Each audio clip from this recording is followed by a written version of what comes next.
হজরত ইব্রাহিম আলাইহিসসালাম ছিলেন আল্লাহর এক মহান নবী। তার জাতি মূর্তি পূজা করত, কিন্তু তিনি একমাত্র আল্লাহর ইবাদাত করতেন। তিনি সাহসের সাথে জাতিকে বলতেন, এই মূর্তিগুলো কিছুই করতে পারে না। একদিন তিনি সব মূর্তি ভেঙে দেন, শুধু বড়টিকে রেখে দেন।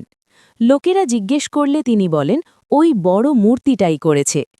জাতি রাগে তাকে আগুনে নিক্ষেপ করে, কিন্তু আল্লাহ আদেশ দেন, হে আগুন, তুমি ইব্রাহিমের জন্য ঠান্ডা ও নিরাপদ হয়ে যাও।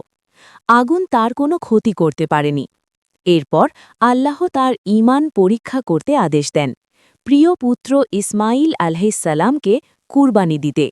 ইব্রাহিম আলাইহিসসালাম আদেশ মানতে প্রস্তুত হলে আল্লাহ একটি দুম্বা পাঠান। এই ঘটনা আমাদের শেখায়, আল্লাহর উপর ভরসা করলে অসম্ভবও সম্ভব হয়। বন্ধুরা, সাবস্ক্রাইব করে দিন আর লাইক, কমেন্ট, শেয়ার করতে ভুলবেন না। সবাই ভালো থাকুন। ধন্যবাদ।